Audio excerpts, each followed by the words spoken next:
வணக்கம் நண்பர்களே.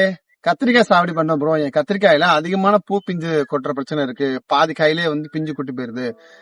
போரன் அடிச்சா சரியா போன்னு சொல்றாங்க. ஆனா போரன் அடிச்சுமே எனக்கு வந்து தெளிவில்லை. வேற என்ன உரங்களை யூஸ் பண்ணலாம், என்ன டானிக் யூஸ் பண்ணலாம் அப்படின்னு சொல்லி விவசாயிகள் எடுத்துங்க.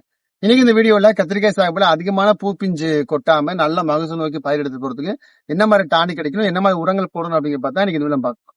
அதான் நீங்க ஃபர்ஸ்ட் டைம் யூடியூப் விவசாய சேனல் வீடியோ பார்க்க மறக்காம சேனல் சப்ஸ்கிரைப் பண்ணி வச்சுக்கோங்க. வாங்க வீடியோல போகலாம். பச்சைத்துண்டு.in இங்கு விவசாயம் சம்பந்தப்பட்ட A to Z எல்லா பொருட்களையும் வாங்கிக்கலாம். இனி விரல் நுனியில் விவசாயம். வெல்கம் பேக் டு சிவர். வெல்கம் டு யூடியூப் விவசாய சேனல். கத்திரிக்காய் சாப்பிடுங்கிறது பரவாயில்ல, தமிழ்நாட்டில் எல்லா மாவட்டங்களும் இருக்கக்கூடிய ஒரு பயிர். தமிழரோட காய்கறி லிஸ்ட்ல கத்திரிக்காய் வந்து பிரதானமா இருக்கும். எந்த கல்யாணமா இருந்தாலும் சரி, எந்த கோயில் விசேஷமா இருந்தாலும் சரி, கத்திரிக்காய் முதல் எழுதாம இருந்தல. கத்திரிக்காய், முருங்கைக்காய், மாங்காய் அப்படிங்கிறது ஒரு முக்கணிகள் மாதிரி முக்காய் அப்படிங்கிற டைப்ல வரும். கத்திரிக்காயில வந்து வளர்க்கறது அப்படிங்கிறது மிகப்பெரிய பிரச்சனை. இதுல புழு பிரச்சனை ரொம்ப பெரிய பிரச்சனை. நுனியில வந்து குருதுப்புல பிரச்சனை ஆகும். காய் வந்து அதிகமா த்ரிப்ஸ் இன்ஃபெக்ஷன் வந்து காயில வந்து சொரிசிரியா வந்துடும். ஏகப்பட்ட பஞ்சாயத்து இருக்கு. அதுக்கு மத்தியில இந்த பூ பிஞ்சு கொட்ட பிரச்சனை அப்படிங்கிறது ரொம்ப ஹெவியா இருக்கு. ஒரு தாவரம் ஒரு செடி இருக்கு அப்படின்னா, அந்த செடியில வந்து ஒரு 10 பூ இருக்கு அப்படின்னா, இந்த பூக்கிற பூ வந்து அழகா வந்து மலர்ந்து பூ காயா மாதிரி எந்த அளவுக்கு வந்து அதிகமா நம்ம நியூட்ரியன்ஸ் கொடுக்குறத பொறுத்து மாறுபடும். நம்ம நிறைய பேர் என்ன பண்ணோம், போரான் அடிக்கிறது மூலமா அதிகமா வந்து பூ பிஞ்சு கொட்ட பிரச்சனை நிற்கும் அப்படின்னு சொல்லிட்டு அடிக்கிறோம். அது உண்மையும் கூட. போரான் அப்படிங்கிறது இந்த மகரந்த துகள்களை வந்து ஸ்ட்ராங்கா வச்சுக்கிட்டு அதிகமான காய் வெடிச்சு போறது பிளஸ் வந்து பூ பிஞ்சு கொட்டதை தடுக்கும் தான். கண்டிப்பா அதுல எந்த மாற்று கருத்து கிடையாது. ஆனா போரான் மட்டுமே ஹெல்ப் பண்ணணும்னு நம்ம நினைக்கிறதா மிகப்பெரிய தப்பு. இந்த பூ பிஞ்சு இறங்குறது, பூ பிஞ்சா மாறுறது, பிஞ்சு காயா மாறுறது, காய் கனியா மாறுறது, காய் நல்லா பெருவட்டா சைனிங்கா வர்றதுக்கு ஒரு 3 வகையான சத்துக்கள் வந்து மிக முக்கியமா அமையுது. ஒன்னு பார்த்தோம் அப்படின்னா வந்து மெக்னீசியம். மெக்னீசியம் அப்படிங்கிறது ஆண் மலர் பெண் மலர் தூண்டி விட்டு சரியான டைம்ல பருவத்துக்கு வர வச்சு, சரியான டைம்ல பயிரை வந்து வயசுக்கு வர வச்சு ஏஜட்டம் பண்ண வச்சு, அது மூலமா ஆண் மலர் பெண் மலர் சேர்ந்து காய் கனி உருவாகிறத அதிகமான அபாஷன் ஆகிறது. தட் மீன்ஸ் வந்து ஒரு காய் பிஞ்சா உருவாகுது, பிஞ்சு கொட்டுறதை வந்து குறைக்கிறது. இந்த மாதிரி டைம்ல அதிகமா கொட்டி போகும். இந்த மாதிரி இருக்கிறதெல்லாம் வந்து குறைக்கிறது அப்படிங்கிறது உங்களுக்கு மெக்னீசியோட வேலை.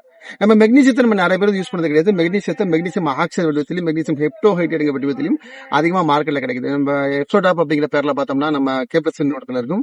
லிட்டருக்கு 5 கிராம் நீங்க மேல ஃபோலியோ ஸ்ப்ரே கொடுக்கறது மூலமாக அதிகமான பூ பிஞ்சு பிரச்சனை கொட்டுறது, ப்ரீமெச்சூர் ஒரு ரூபா சைஸ்ல இருக்கும்போது கொஞ்சம் பெருவாட்டம் இருக்கும்போது அதிகமா பூ பிஞ்சு கொட்டுறது, இந்த பிரச்சனை வந்து கொடுக்கலாம். போரான வந்து போரான் எத்திலமைன் வடிவத்தில் லிக்விட் வடிவத்தில் நம்ம கொடுக்கறது அப்படிங்கிறது தான் இந்த தாவரத்துக்கு உகந்த வடிவம் கூட. நம்ம மார்க்கெட்ல இருக்கக்கூடிய சாலிபிள் டைப்ல இருக்கக்கூடிய போரான் அப்படிங்கலாம் பார்த்தோம்னா அதிகமா வந்து உப்புக்கள் மாதிரி இருக்கும், அடைச்சுக்கும். இந்த இடையில போய் அடைச்சுக்கும். அப்ப உள்ள போகும்பொழுது அதிகமா கிரகிச்சு எடுத்துக்கிறது தடுக்கும். ஆனா லிக்விட் அப்படிங்கிறது ஈஸியா தாவரத்தை எடுத்துக்கக்கூடியது. ஏற்கனவே குவாலிட்டி கொடுத்தாலே போதுமானது. அதிகமா எல்லா தாவரங்களையும் ஊடுருவப்பட்டு அதிகமா தாவரம் நோய் இருப்பதை கொடுக்கும். போரான் உண்மையுமே என்ன வேலை செய்யுமோ அது வந்து லிக்விட் செஞ்சிடும். சோ நீங்க வந்து மெக்னீசியம் பிளஸ் போரான் இது ரெண்டுமே ரொம்ப இம்பார்ட்டன்ட். மூணாவது இது கொடுக்க வேண்டிய சத்து அப்படிங்கிறது கால்சியம் அப்படிங்கிறது. கால்சியம் நம்ம எந்த அளவுக்கு இந்த தாவரத்தை கொடுக்குறோமோ அந்த அளவுக்கு தான் வந்து அதிகமான பூ பிஞ்சு கொட்டுற பிரச்சனையை வந்து சரி பண்ணும்.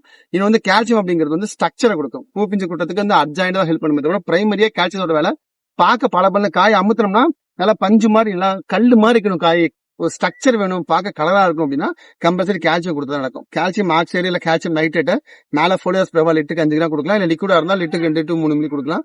அடியில நீங்க சிஎன் மாதிரி உரங்களை இல்ல சிஎம்எஸ் மாதிரி உரங்களை அடியில கொடுக்கறது மூலமாக தான் அதிகமான ஸ்ட்ரக்சர் அப்படிங்கிறது உருவாகும். அப்போ பர்டிகுலர் பூ பிஞ்சு எடுத்து காய் பெருவாட்டை எடுக்கிறதுக்கு நான் சொன்ன இந்த 3 உரங்கள் வந்து ரொம்ப இம்பார்ட்டன்ட் கூட.